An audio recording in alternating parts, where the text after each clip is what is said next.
The final matchup of the second round gets underway tonight with the Warriors on the road to face the T-Wolves. Anthony Edwards is hoping he can take down another legend and stop Steph Curry's quest for a fifth ring. The Warriors and the Timberwolves are facing off in the playoffs for the first time in league history. The T-Wolves finished off the Lakers in 5 games, and it took the Warriors 7 games to get past the Houston Rockets. Since the 2018-29 playoffs, teams are 5-15 in Game 1 of the next series when they're coming off a 7-game series. So, Wendy, let's go to you first.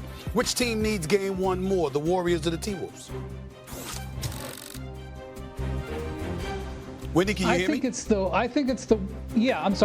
Wolves. And that's because, just like last night, history says, despite what Jokic and the Nuggets did, history says that when you're coming off a 7-game series with 1-day rest and going on the road, you're not going to be at your best. The Wolves have to take advantage of that. They are very fortunate to have been the 6th seed and get to the second round of the playoffs in this conference and have home court advantage. They've got to hold on to it. They've got to take advantage of their depth and their size and punish the Warriors. You know, the Warriors, as much as they've accomplished, they had a flat end of the regular season. That forced them in the play-in, so they had to do extra work to get into the playoffs.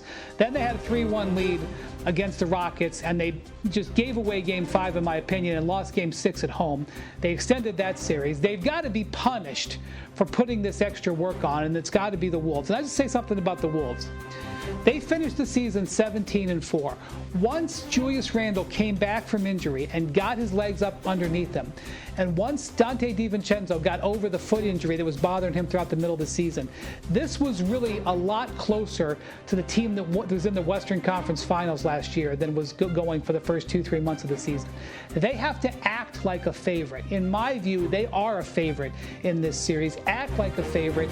Handle your business tonight. Put the Warriors on their heels. That's absolutely the mission. Perk? Jimmy Butler is dealing with the glute injury, right? Steph Curry dealing with the hand. Draymond Green undersized. And they just came out of a physical series with the Houston Rockets, a bloodbath, an emotional series going 7 games. And now you're entering probably an even more physical series under man. And you need to go in and steal Game 1, because I'm looking at the age of the Warriors, right? You got Steph Curry, he's 36, 37. Same with Jimmy Butler and Draymond Green. All of a sudden, it's no more 2 days in between. You're playing every other day. Perfect opportunity. At some point, you have to win on the road. Why not go and get Game 1? You need Game 1.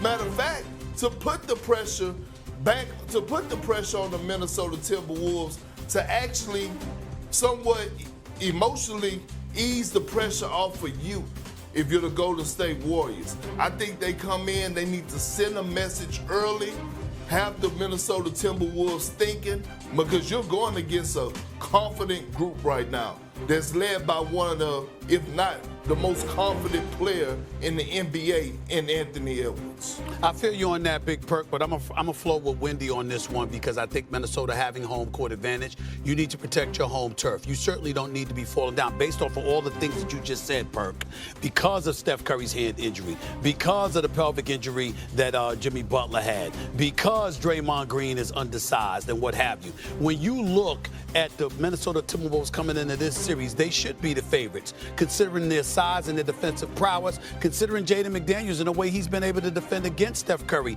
this season. I know Steph Curry's averaging 28 against them, but against him, Jaden McDaniels, it's been a different animal altogether, where he's shooting like 26% from the field and 25% from three-point range. The point that I'm making is that if you're Minnesota, you need to make sure you send the message that you're the team to beat.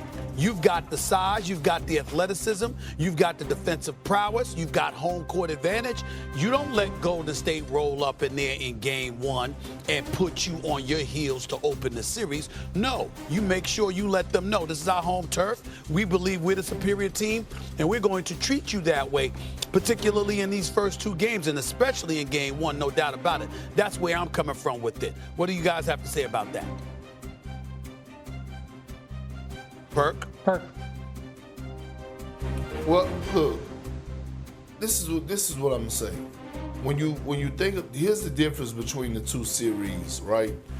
You had one where you were playing, the Golden State Warriors was playing against the Houston Rockets, and they were just one of the worst shooting teams in the NBA, even in the regular season, and it showed in the postseason. That's not the case, right? That's not the case. Now we're diving a little deeper into this series. That's not the case with the Minnesota Timberwolves. Mike Conley, by the way, who's been playing some outstanding basketball, he can shoot the three at a high clip. Dante can shoot the three at a high clip. We know what Anthony Edwards could do from the three-point line. Hell, he led the league in three-pointers made this season. And we also look at Julius Randle and what he's been doing. And then you have to worry about a guy that we still haven't mentioned enough, Jaden McDaniels. He had his moments in that first round, 25-point game, 30-point game. And so I'm just looking at it from a physicality standpoint. This is one of those games where the Warriors need to go in and dive deep and say, man, we got to go steal game one. And I guarantee you, that's probably the message that Draymond Green is shooting around that locker room. Let's get this one. Wendy? Yeah, so it's interesting you bring up McDaniels. He's a vitally important player in this series. Across the whole NBA, nobody covered Steph Curry more possessions this year than Jaden McDaniels did. The way that the Wolves approach dealing with Curry, they put I get he's 6'9", and he's got great athleticism, and he can run with Steph. I mean, McDaniels can run all day, and you have to when you guard Steph. So that matchup, whether McDaniels' size can bother Curry, because Curry is so good moving without the ball that sometimes it doesn't even matter who you've got on him. Plus, they're going to throw all these screens at him. But Curry actually shoots slightly less than his season average against McDaniels when McDaniels is his primary defender. So that's a big matchup, how McDaniels is able to stay with him. The other side, when it comes to defending the star, throughout the season, and we saw it in the first round a fair amount with the Lakers, is what are you going to do with Ant Edwards? Are you going to commit to bringing the double team? Because one of the big differences in this Wolves team between mid-season, when they were basically a 500 team, and late season when they were dominant, is what their antidotes were to when the double team came to Ant Edwards. There was a point in this year where Ant Edwards was just downright frustrated with all the double teams. He openly complained about missing Karl Towns as the guy he could use to break the double teams. But he has on his roster a lot of weapons, and he's been able to get to them. And the thing about Ant is that he is not afraid to use his teammates. There are times when he gets in to a little bit too much focused on his own shot, but he can use his teammates. So watch how the Warriors come out, and whether they go aggressively on the double team, whether they throw the zone, which is what they used against the Rockets, and watch Jaden McDaniels seeing if he can stick with number 30.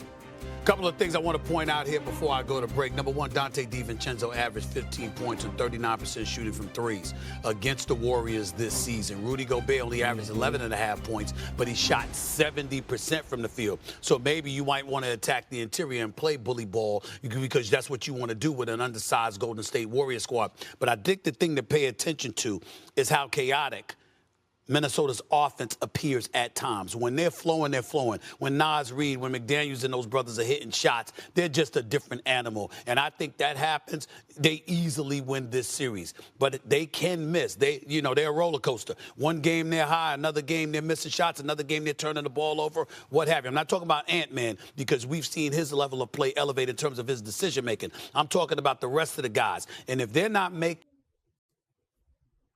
Còn vài mẫu cuối là xong hàng này rồi mình móc tiếp nhé.